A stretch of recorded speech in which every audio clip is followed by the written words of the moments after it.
सूरदास बचपन से अंधे थे सर, जन्मजात अंधे थे। अगर आप कभी सूरदास को पढ़ें तो उन्होंने लाखों छंद और किताबें लिखी। आपको जान के हैरानी हो जाएगी कि जन्मजात अंधे थे, दिखता नहीं था बचपन। तो घर वालों ने निकाल दिया था, घर वालों ने निकाल दिया, एक पीपल के पेड़ के नीचे रहने लगे।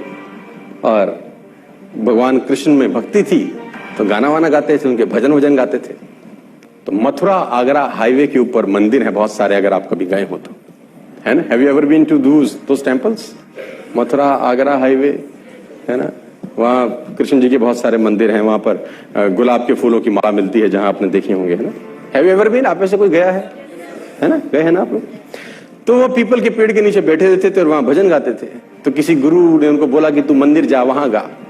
तो उसने बोला ठीक है। तो चला जाता था मंदिर में, भगवान कृष्ण के भजन गाता था, मस्त गाता था, ना दिखता था ना भगवान को कभी देखा था, लेकिन कल्पना के अंदर। और इतिहासकार ये बोलते हैं कि 15वीं शताब्दी में इनका जन्म हुआ, 1535 के आसपास, if I am not wrong. आज से 500-600 वर्ष पहले ये इस धरती पे आए, मथुरा में रहे और भगवान के भजन गाते थे।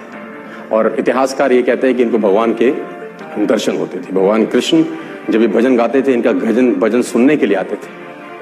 कितना सच है कितना झूठ मुझे नहीं पता, लेकिन आई बिलीव। मैं किसी चीज को नकारता नहीं हूं, जो बात है कहीं ना कहीं हुई होगी शायद। और एक घटना ऐसी हुई इनके जीवन के अंदर कि जिसमें उथल पुथल मचा दी बहुत लोगों के जीवन के अंदर, कि जब ये मंदिर में जाते थे तो मंदिर में इनको नजर नहीं आता था।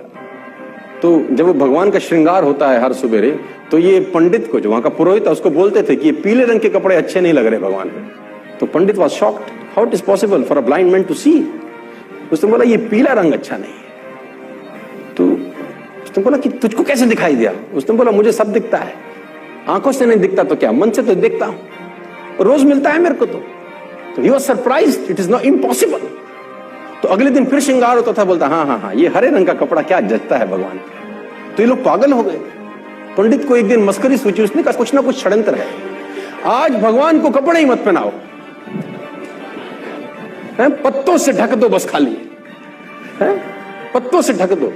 तो जब पत्तों से ढक के श्रृंगार हुआ और पर्दे हटाए, तो सूरदास वहां गा रहे थे और गाते गाते बोले भगवान भी गरीब हो गए, आज पत्तों में आए हैं। तो एवरीबडी वाज शॉक्ड कि how it is possible for a blind man to सी।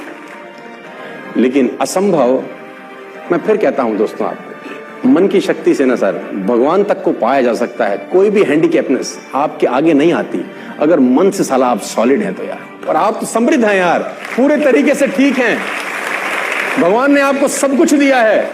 एक आदमी ने कहा मैं बहुत गरीब हूं, तो मैंने कहा एक आंख निकाल दे 50 लाख देता हूं।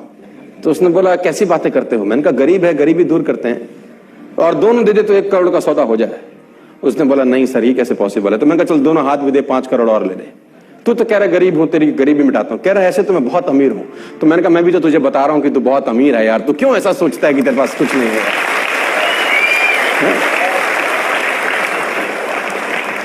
और भगवान ने सूरदास को दर्शन किए। आप सूरदास के बारे में पढ़ें, छंद पढ़ें, तो आपके रोंगटे खड़े हो जाएंगे।